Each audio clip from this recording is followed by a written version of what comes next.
This is the JJO Morning Show podcast with Johnny and D. Listen, rate, subscribe.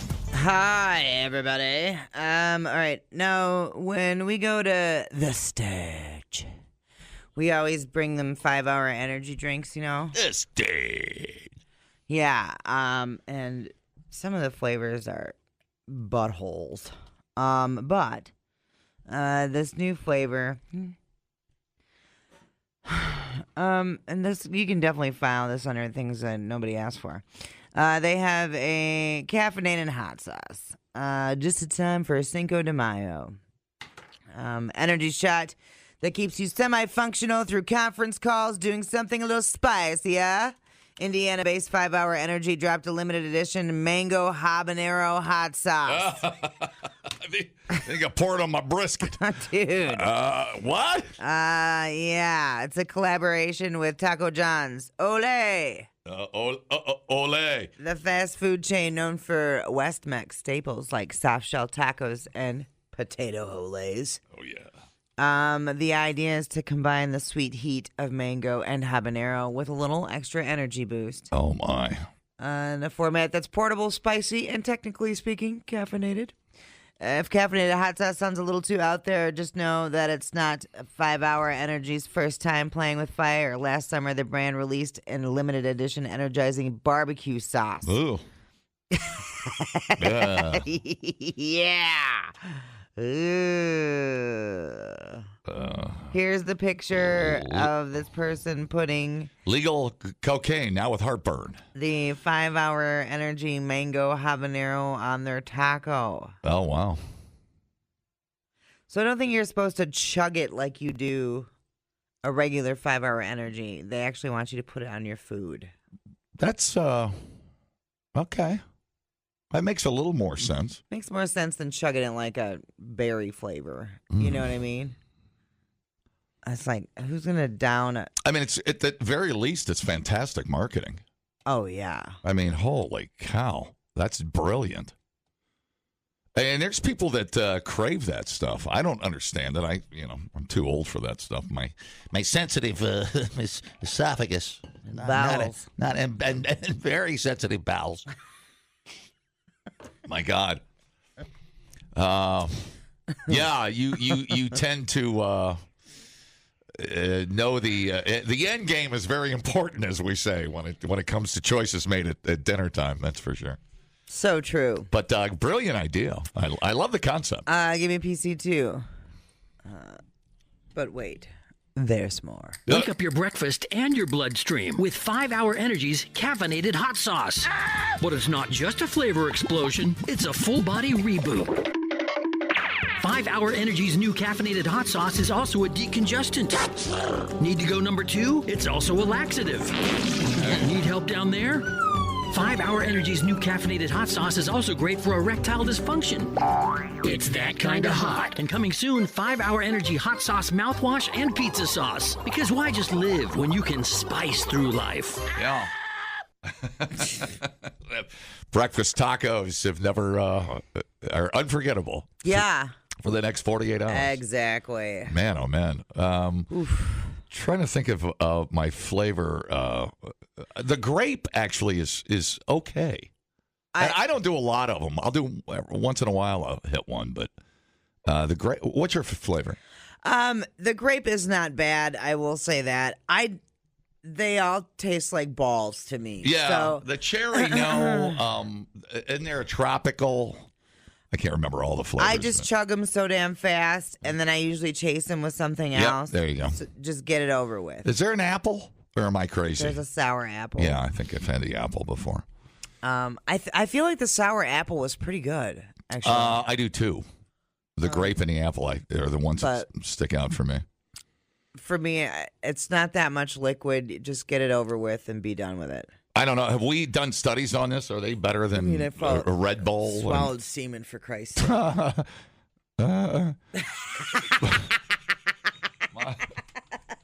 Mommy. No. No. Do 5 hours? Are we still happy with our 5 hours? It's amazing how they dominate that market. What? Okay. That's the great point, the great sell of that. I mean, I don't want to drink a whole Monster. I mean, I just give me that shot and out the door, you know. If that's a little worse for me, so be it. You know, I don't feel as full.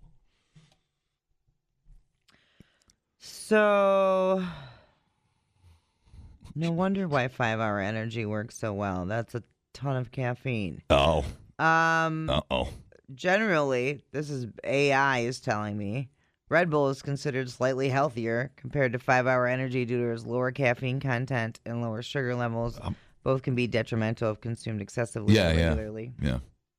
Blah, blah, blah. By how much caffeine are we talking about? 80 milligrams per can of Red Bull. Okay. But is that the little Red Bull? Well, how much is in my coffee here? 200 milligrams in a 5 Hour Energy shot. What'd you say, 200 milligrams? Yeah. Okay. Wow. No wonder it works. No, I think it works. That's what I was going to say, too. I mean, 95 milligrams in a cup of coffee. Okay. So double my coffee. Right, and that's an 8-ounce coffee. So you have 200 milligrams of caffeine right there in the cup that you're drinking. In my large Yeah. McCafe? Yeah. McCafe? Probably more, because that's like a 20-ouncer, right? I don't know. Good question. I don't know. The 200 milligrams of caffeine. Wow. Interesting. That must be for the little tiny Red Bull. That it's only right. 80 milligrams. I mean, how often did you take 5 hours? Only during Sturgis, really. Oh, okay. Yeah. And I don't even think I needed any last year. It's weird because I don't have a perceived crash from it. I mean, right, I don't either. It does seem to be the perfect little boost. Yeah. I mean, I don't hear people keeling over from 5 hours, but I take them rarely. So maybe the natural. I'm not, my tolerance is low. Well, and I don't know if it's because the energy drinks have a lot of other things in them. Is that why the crash from them? Maybe. Is that more of a sugar crash or what's happening? I don't know. But even the sugar-free ones, I would feel like a crash from those. Yeah. So I don't know. Who knows? Science. I don't know it. It's not like I get heart palpitations. I don't drink that. I don't need that much stuff. But no, I can see people making that part of their daily routine, and not wanting to, drink a whole coffee. Right. I don't know. Depends on their schedule, I guess. I get it. That afternoon slump is hard for me. Right. About 1, 2 o'clock. Mm-hmm. That's nappy time, buddy. Yeah, it's bad. The forbidden zone for the DJ. 100%. 1 o'clock. And it's like you got to make a choice. Either you are getting caffeinated or you are taking a nap. Right. And then you're just lazy all day. Yeah, exactly. Yeah. So I get it. But I mean, I'll do one if I'm driving somewhere and it's a long 9 hour drive. Yeah, totally. But I do them on the bike sometimes when I'm out west. But yeah, all right. Well, that's cool, man. I'll have to. Mango habanero is my favorite. It's a slow roll, that one. I love that hot sauce. Mango habanero. It's good stuff. Well, it's going to have to taste really good. I mean, because the cherry tastes like medicine. Right. So, I don't know. I generally hate the cherry stuff, though. You'll never catch me trying that anyway. So. People, relax. What a complete waste We are killing it online. Have you guys checked the comments? of cyberspace. Smoke That Skin Wagon says, you guys are killing The it. JJO Morning Show Podcast. We're internet sensations. Johnny and D, nowhere but JJO. You have to be 21 to buy smokes, and you got to be 21 to buy alcohol, and you got to buy 21 to get weed, Do you know all that? Yeah, I think I had a general basic understanding of. My buddy the other day goes, did you know you have to be 21 to buy smokes? And I was like, yeah. He's like, well, when the hell did that happen? Oh, my. Like a while ago. Oh, no. Daddy, no. Anyway, a grown-ass woman in Oklahoma named Darlene Durham. That ain't the most Oklahoma name you ever heard. That bitch was arrested. She gave a 16-year-old female coworker a marijuana edible. They both worked at the Sonic. Darlene was the girl's manager. Says she only gave the girl an edible because she asked for it. And, you should always give 16-year-olds everything they ask for. PC2. The girl didn't just get high. She got sick because she's 16. Yeah. She vomited and was unresponsive. How powerful was this edible? Someone called 911. They came by. They brought the girl out of it. She's going to be okay. Dude, a little freak out at the Sonic. I don't know. Maybe you shouldn't be giving other people's kids drugs. Just an idea. Word. I'm not sure if she gave her a high-powered edible or if she just had a bad reaction to it. It is possible she just had a bad reaction to something that was in there. Who knows? Anyway, here is the cop, Officer Danny Bean. Oh. Talking about the incident. She was throwing up, being sick from all the stuff she ingested. I was just kind of taken back a little bit about why did you give it to her or whatever. How did she end up with it? Because she asked for it. It's just zero responsibility for anything. Not only a 16-year-old, but also at a restaurant where they're going to be involved with people all day long, right? Something bad's going to happen no matter what. Yeah, bro. I mean, to be 16 and be stoned and then have to be working and in public with people like that, to be working while high, you have to be a seasoned stoner. And to be working with people while high, you have to be a seasoned stoner. What are you doing? What are you doing? How strong was it? It doesn't say. Oh.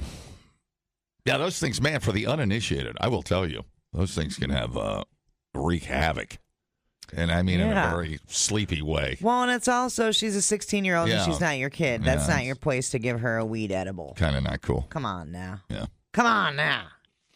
Come on, Darlene. I mean, there are guidelines on edibles and things of that nature. I mean, yeah.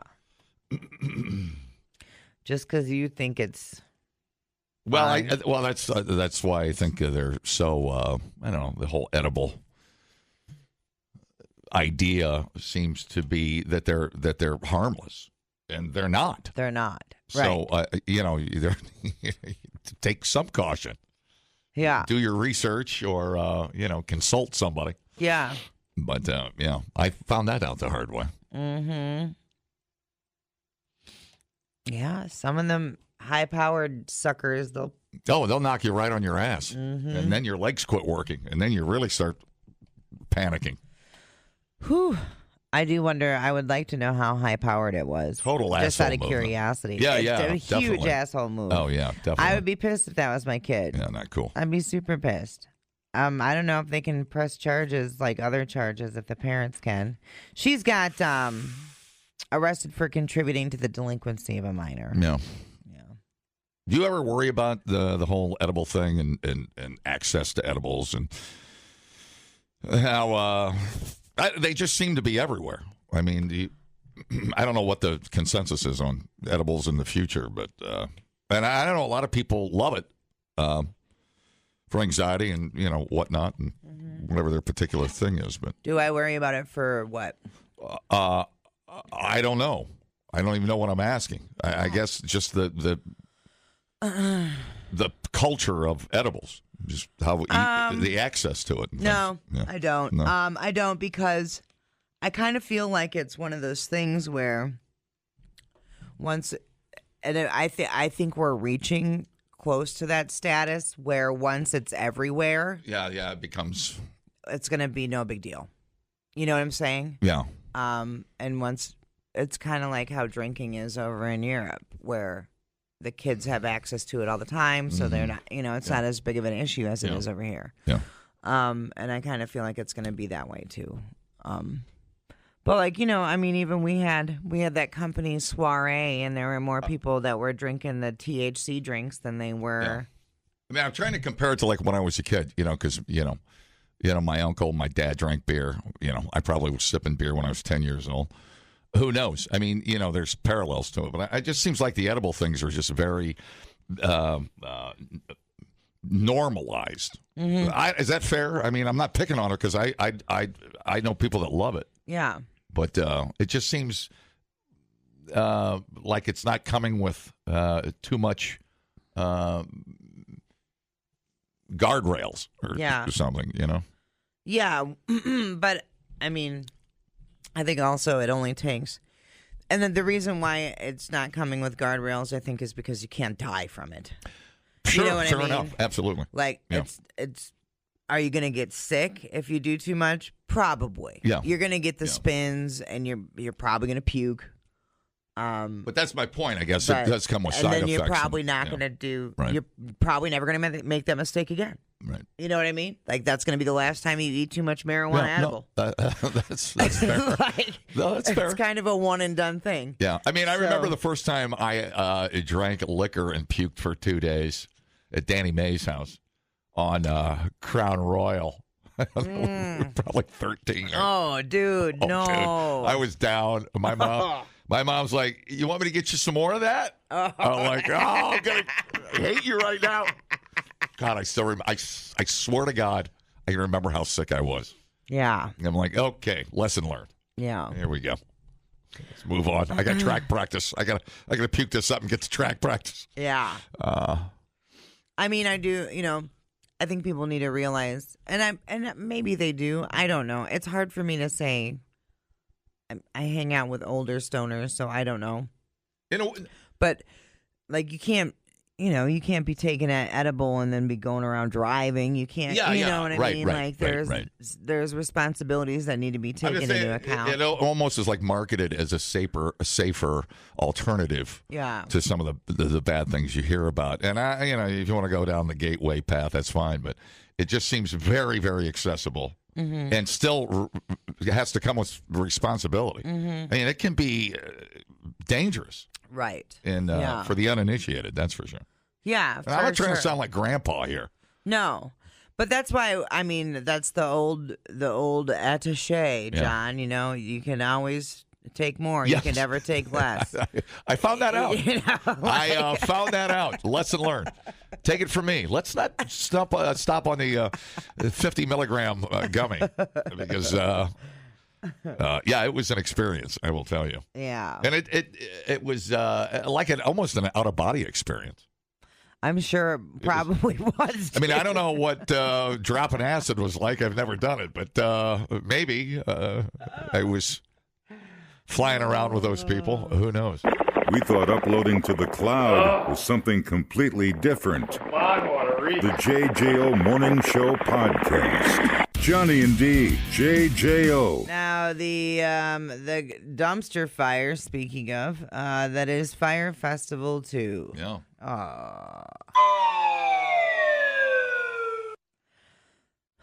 Man, that dude's face really is super punchable, isn't it? Yeah. It is just... Everybody hates him. It's the new rule. The brand is now for sale. Fyre Festival creator Billy McFarland announced on Wednesday that him and his team are selling the festival's brand after facing, quote, challenges while trying to produce Fyre Festival 2. This played out exactly like we all thought. The festival, which was scheduled to take place in Playa del Carmen from May 30th to June 2nd, was McFarland's second attempt at hosting a multi-day music festival after the disastrous Fyre Festival he co-planned with Ja Rule in 2017. That's what ended up with him in prison, with the wire fraud and whatever else. Yeah, you're buying a name that is fraudulent. Yeah. What's the point? Unless you're going to do, like, some sort of mock Fyre Festival, like a Fyre Festival meets Survivor, right? Or like, you go there. You have to sing your own songs and find your own food. you know? Yeah, that's like, perfect. I was thinking about like how like Knotfest was like they had like the Slipknot Museum and all this stuff. So like, what if it was like a real festival, but there was also like all these places to do like different selfies. Like here's the FEMA tent. You could pretend like you're at the Fyre Festival FEMA tent, and then they could sell like Fyre Fest themed cheese sandwiches or like just stupid things like that. I don't know. I mean, you could sell Fyre Festival merch with little dumpster fires on them. I don't know. Fyre Fest meets Castaway. Do something fun. There's something fun. There's an opportunity. Yeah, there's probably an opportunity. But, I mean, I ain't got enough money to do it. Danny Wimmer do, though. I'll give you $1 for that name. Yeah, no kidding. It took years. I got the build up on that. It did look sexy and exotic and a one of a kind experience. But boy, we got a good documentary out of it. Yeah. I mean, the wrong people didn't pay the price, but still, it just shows not every a-hole can throw a music festival, bro. Right. In a post on the Insta machine, McFarlane explained that planning Fyre Festival 2 was about finishing what I started and making things right. Well, it's not like he ended up like what's the dude's name again? That asshole. Billy McFarlane. Oh, Billy McFarlane. There's a difference between Billy McFarlane and Joe Francis. Joe Francis has $100 million and lives in a Mexican jungle. Yeah. Away from cops and the Justice Department. That's why he can't come back to America. But it's also, he's not suffering. Right. Billy McFarlane sucks, has no reputation, is the ruiner of all things. Right. And has no what future? He didn't even. What my point being, he didn't even get the hide with the money. Right. It was so bad. Yeah. And everything that he's done has been a scam. Yeah, all of it. For the quick buck in a very small amount of bucks. Right. He's such a small-time con artist. He wrote that him and his team realized the best way to accomplish our goals is to sell the Fyre Festival brand, including its trademarks, IP, digital assets, media reach, and our culture capital to an operator that can fully realize its vision. Giving control of the brand to a new group is the most responsible way to follow through on what we set out to do. We will pick the new group based on their ability to execute the vision. Yeah, you know what the only positive thing that came out of Fyre Festival was? Every time we talk about it, I want a grilled cheese sandwich. That's the only positive thing I get out of that story. Like, I'm leaving here, I'm going to go and make tomato soup. This news comes 1 week after it was first reported that Fyre Festival 2 had been postponed. At that time, Fyre Festival organizers told ticket buyers they were vetting new locations and will announce our host destination soon. And so did those people get their money back? The people that have bought tickets for the next one? Yeah. We could start one and call it FIRE Fest. See if Billy sues us. Get some nice promotion out of that. Yeah. Thank you. Oh, bless you. Yeah, it's such a scumbag. Yeah, did they get their effing money back? Oh, yeah, we have issued you a refund. Once the new date is announced, at that time you can repurchase if it works for your schedule. Well, that's good, because remember, they were selling like $1 million tickets. I don't know if anybody bought those, but they were selling them. You know, the way he had that set up, though, I mean, the only outcome really was him getting murdered by a bunch of people that were starving to death on an island with no music, no accommodations, and left in the wild. Mm-hmm. I mean, there was only one outcome. This guy just needs to go away. You know what, dude? Just go get a job. Just go get a regular job. It's mind-blowing, though, when you watch the documentary that they let it go. It went where it went. Yeah. Because the only conclusion was him putting on a disguise and escaping the very event. Literally putting on a disguise. Literally putting on a disguise and saving his own life. Yeah. Yeah. Well, that documentary instead of canceling, anybody, an 8-year-old would have looked at that and said, "I think I have to cancel this. I don't have a band that I promised."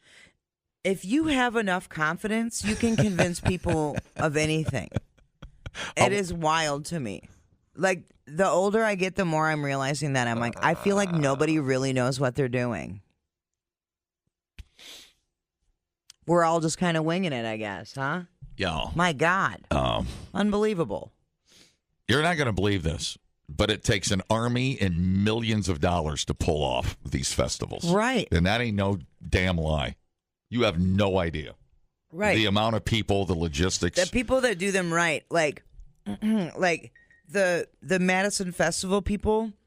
So they just went, this is a few months ago, they went to this conference that is for people that put on festivals. And this conference was specific just for security. It was a 3-day conference about security for your festivals. Right. So that's the type of crowd control, management, movement, weather movement. Yeah, sure. So 100%. So we don't have another Camp Randall. Yeah, I mean, there's a science to it. Totally. Yeah. You can't just be some chode off the street thinking you can do this. It's wild, the audacity of it. I got some of my buddies coming down, and they're gonna, they got flashlights and an orange vest, and we'll be all right. You know. Yeah, no, I hear you. Yeah, it's insane. It's absolutely. Now do it in the middle of the ocean. Right. On an island with no infrastructure. Where there's already a couple of events going on. It's just the insanity of it all. Mm-hmm. It's maddening to watch. Hysterical at the same time. But and then for all the people that and how many of those go bad? I mean, nothing like this. I mean, Woodstock was a disaster, but it turned into something really cool. But Woodstock made Fyre Festival look like brilliant. Well, right. Well, in Fyre Festival, Fyre Festival made Woodstock look. You also had like extreme heat, you know, because you're in, you're in the Caribbean. You need to be making sure these people are getting water and sunscreen and shade. Like this is which Woodstock did. Right? Yeah. So they're like, 100,000 people are going to die. We better get some water in here. Okay. But there was also, Woodstock too, though. There were also sexual assaults that happened at Woodstock and whatever else. I mean, it can't romanticize all of it. There were still some bad things that happened, but nothing like what that train wreck was. That was the first Fyre. Well, beyond that, in the second Woodstock, I'm just talking about competent people that actually,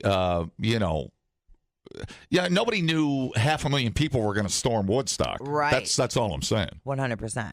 And it still managed to. And they pulled it off because everybody, it's kind of a team effort for the most part. Mm-hmm. But this was just an asshole that. Can you imagine standing at Woodstock and go, "Hey, gosh." The bands, I guess we forgot to send a deposit. Right. You know what I'm saying? This guy was just unbelievable. Yeah, he's just kind of the worst. Hey, nobody will mind if I charge, $35,000 to fly here. It's an island. Have a good time. Go shopping. But like, who is even going to work with this man? Yeah. That's what's. And are we at that stage where it's like infamy is enough for me to work with you? That's why we're fascinated with it. It's just the complete circus it turned. Unless you've seen the documentary and you see how it unfolds, it's almost like watching the Jonestown documentary. Right. Dumbing down your smartphone. One podcast at a time. Listen, rate, and subscribe to the JJO Morning Show podcast. Get up with Johnny and D. JJO. 36-year-old duder in the UK named Ewan Valentine woke up a couple months ago and he's like, holy crap, my car has been stolen out of my driveway. It was a black Honda Civic and he was totally gutted because he really loved that car. Well, he did all the right things, reported it, did all the insurance paperwork, but his car was never ever found. So he's like, well, I'm going to go out and I'm going to buy a similar replacement, I love my black Honda Civic. Found a perfect match at a used car dealer about an hour away. Bought it for $26,000. That's when things started to feel a little strange.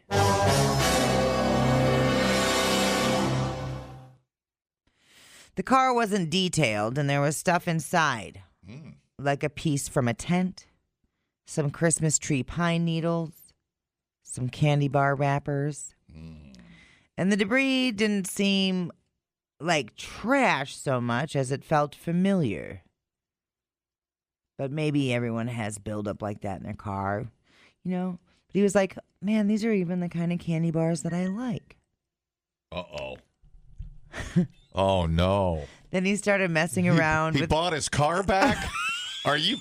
It took me a minute to put that riddle together. Did he buy his car back? Yeah. Oh, that's sad, but makes for good news, I have to tell you. He started messing around with the car's navigation. He saw his address and his parents' address were in the system's history. And he said, I nearly crashed, to be honest. I was in shock. My hands were shaking. My heart was pounding. He took it to a dealership, and they confirmed it was his car. The VIN number, the mileage, the plates had been tampered with and altered, but the key was the same key that he had for his old car. Yeah. So he called the police.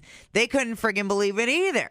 Sounds like the thieves did all the cloning work to change the car and then sold it to the used car place, which was also duped in this whole thing, right? There haven't been any arrests as far as I could tell. Even still in the process of trying to get his money and deposit back for the vehicle. Sounds like it could be a happy ending, assuming that he's able to get the money sorted out. Still, he doesn't feel triumphant about it. He still feels like he's done something a bit stupid, he said. Oh, man. Oh, not your fault, Daddy-O. Oh, man. You know how I know it was my car? I'd look in in the seat between the console and the seat. I see all the French fries and the ketchup packs down in there. The curly fries from Arby's. I'm like, hey, that's where all my curly fries end up. That's perfect. Oh, man. That's funny, isn't it? That is funny. And then what did I miss? Does he have some legal recourse or something? No, I guess he's trying to get his money and deposit back from the vehicle. I mean, it's kind of... That sounds like I'm assuming you got like an insurance payout, so you got to kind of... Yeah. Sort everything out. Sounds like a legal nightmare. Yeah, totally. Yeah. How funny would that be, though? You're like, son of a bitch. God, This is my car. That is hilarious. Weird. This car came with the same Hawaiian floral pattern golf bag that I... Right. God, the butt divots in this car fit me just right. This car smells like my socks. Why is that? Oh, that's all my golf gear back there. Oh, that's amazing. I think it's weird that the dealership didn't detail the car before selling it. For sure. Too. That's so weird. But I mean, it is. I don't know how things work over in the UK, and they might have just been like, "Hey, we just got this car in. Yeah. Take it as is." And I guess, I didn't realize they could change the VIN and change all that stuff, but why not? Damn. Wow. Those two were meant to be together. That car. Yeah, and you think that car would have been, and I don't know much about stealing cars, and I'm going to tell you on the radio, but they must be very good. Who's waving at us? There's somebody in the hallway. Do you have food? Food. Make the chewing look like you're chewing. Communicate. Donut. Pop-Tarts. Oh, my God. Pop-Tarts. Anyways, what were we talking about? Do you want a banana? Random. Are you okay? Give that asshole a Pop-Tart, quick. He's not paying attention to anything. You're hooked on Red 40. But they're that good that you can just literally steal a car in the same neighborhood. Yeah, I mean, he drove an hour away, which for them, an hour? Okay. For them is like an eternity. I mean, what are the odds too? It's like, wow, you were. My car gets stolen in Milwaukee on a car lot. Yeah. Yeah. Well, and he was like, man, searching for the same car. Right. Yeah. Wow, that is some kind of strange karma. They were meant to be together. That's cool, man. Okay, let's see. Today is National Arbor Day. Arbor Day. It's also National Hug a Plumber Day, which, by the way, our nation is facing a plumber shortage. And being a plumber is something that AI will not be able to do. Yeah, it's one of those recession-proof jobs. Yeah, 100%. And so I was just reading about how AI by 2030 is going to be taking over a bunch of coding jobs and all kinds of different jobs. I can't remember what the other section was. But definitely, if you're thinking about what to do for maybe a new career or whatever, check out being a plumber. It is also National Telephone Day. Give me PC too. I thought this was kind of neat. So I have a 1936 newsreel from AT&T explaining how to use the new dial telephone. Uh-oh. Yeah, it's kind of cool. It's got a girl doing the demonstration while an announcer explains how to recognize the different sounds that the new dial telephone is going to make. Okay? Oh, hold on. I got to undo this. Here. And all telephone numbers will be changed. Before calling any number, first secure the number from your new directory. Then remove the receiver and listen for the dial tone. It sounds like this. With the receiver off the hook, dial the desired number. Be sure to allow the dial to freely return to its normal position. And this is the ringing signal. If the line is busy, you'll hear this busy signal. Yeah, man.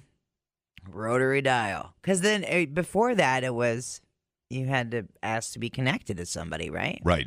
Yeah. They'd have to patch you through. Yeah. Now, nobody wants to talk on the phone. I remember when we got fancy, we had like a 20-foot cord. You could actually take the phone onto the couch. It's like, whoa. I feel rich. Yeah, the cord was stretched out because you would try to get as far away from your family. Yeah, exactly. To talk about whatever middle school stuff you wanted to talk about. Exactly. That's awesome. Yeah. And then I haven't heard those sounds in so long. I know. God, that's a cool It's crazy. Trip back. Forgot about the dial tone. So weird. And, a lot of people are probably just heard that for the first time in their lives. Right. I know. Isn't that strange? Yeah, I know. I'm sure. That dial tone is to give you the brain cancer? What is that? Avery's probably never heard. Yeah, for sure. I guarantee it.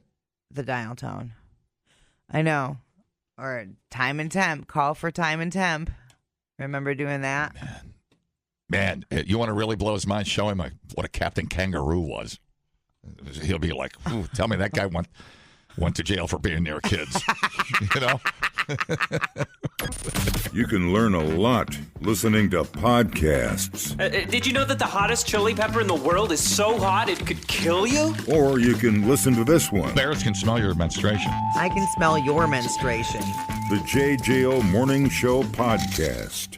Johnny and Dee, nowhere but JJO. All right, we are just going to roll the beautiful footage of this article. In a quiet neighborhood of the idyllic town of Rockport, Massachusetts, a sight far from impeccable of broken car mirrors and windshields. We seem to have a vandal in our neighborhood, and I'm describing him as, 18 to 24 inches tall, wearing black and white with a red hat. The unexpected menace, a pileated woodpecker. Oh, would you look at this? Whose likeness ironically inspired the mischievous classic cartoon Woody, known for his iconic laugh and the chaos that ensued. Guess who? For weeks, the idea of an actual jailbird being the culprit behind all the damage had been lost on the neighborhood. That's when resident Janelle Favaloro snapped these photos of the rascal caught in the act. The woodpecker showed up and landed on the windshield wipers of the RV in our yard and was looking at his reflection. And we're like, you know what? I bet he was the one that damaged the mirrors as well. She says the neighborhood nuisance is drilled into at least 25 other vehicles, and her town isn't the only one squawking about avian antics. 2 woody woodpeckers on my neighbor's car trying to break his window. Nature's jackhammers are out in full force across the country, even pecking through homes in Canada looking for a place to nest. Well, another flock of winged vandals is terrorizing cars in Kansas City. We don't know exactly why the vultures targeted this neighborhood. Experts say with spring in full bloom, love is in the air for many species and could explain these wild behaviors. This time of year is breeding season, so all these male birds, not just pileated woodpeckers, but all birds are getting into a very aggressive territorial courtship display. And even though broken mirrors bring 7 years of bad luck, if they're seeing a reflection of themselves, they don't understand it's a reflection. They think it's a competitor. These headstrong birds will carry on about their ways with their feathers unruffled. Bam. Them pileated ain't no joke. That's what I had beaten on my house. I will tell you this, as God is my witness. Number one, I thought turkeys could fly. But number two, I have witnessed a pileated woodpecker went through my cedar siding in Mazomanie in one day down to the insulation. That is no lie. In one day. Son of a bitch. That's crazy. Son of a bitch. They're the Nazis. Son of a bitch. They're the Nazis of woodpeckers. I'm telling you, man. They are unbelievable. And it will slowly, and I'm very passionate about this, they will slowly drive you insane once you have them in your area. You will slowly go mad. You can't nap. You can't think. You can't read. You can't listen. It will drive you insane.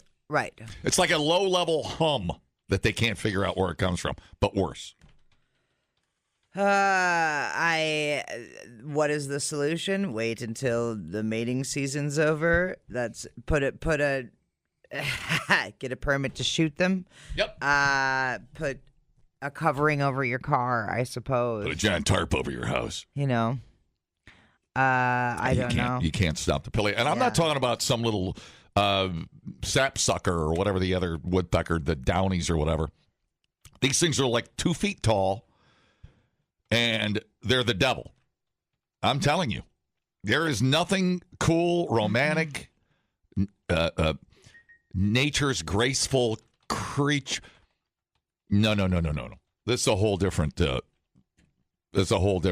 kind of attack on you, your sanity, your home, your physical well-being. I'm telling you. There's one answer. Well, I mean, we've kind of taken over their habitat, so I get it. I get where the woodpecker's coming from. They show no mercy. I'm telling you. I also understand how frustrating it must be to have a shattered windshield in the morning. Wait a minute. I moved to the woods and there's woodpeckers? Wait a minute. Oh, man, I had everything when I lived out in Mazo, man. I was out in the woods.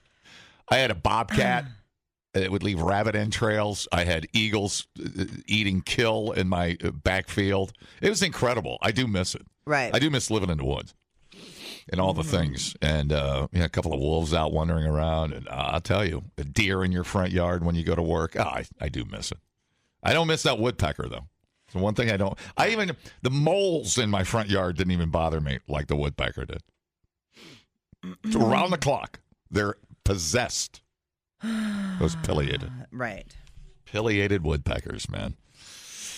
Ay. What do you need to kill? What you need, like an eagle to eat one of those things. I don't even know if an eagle could handle one of those things. That'd be an epic fight, an eagle and a pileated woodpecker. One's got talons and one's got, a giant beak. I'm going to go with the eagle because I'm married. Probably the eagle. Yeah, I'd probably go with the eagle. But, just headache and your house is destroyed. Anyways. I hope it doesn't happen to you. Don't get rid of your bugs. You got to treat your cedar, by the way, because they're in there looking for bugs. Poor things. Otherwise, they're just hungry and horny. Yeah. Just hungry and horny. Yeah. Trying to get after. That's accurate. Okay. Let's see. I also have this story here, speaking of the outdoors. According to a lawn care expert, I have 4 ways here that you might be mowing your lawn all wrong. Are you always mowing in the same direction? Yeah, I know. You're not supposed to. Oh, really? I didn't know that. Yeah. You probably alternate on each pass and then go back and forth. Yeah. They mean switching it up every time you mow. Yeah. Do each pass the opposite of how you did last time. Yeah. I have a neighbor a couple doors down, and his lawn always looks incredible. If you always mow the same patch of grass in the same direction, it's trained to lean that way. It's not great for the grass or the soil, but, whatever. Starting in the middle. It's mostly just inefficient because you have to move your mower around the yard more, but it's also bad for the grass. Ideally, you just want to make one pass over each part of your yard and not have to roll your mower over it again. Number 3, using the wrong mower for the job. Do you really need a riding mower, you lazy son of a bitch? They're hard to maneuver if your yard isn't big enough. The general rule is that you only need a riding mower if you're cutting half an acre or more.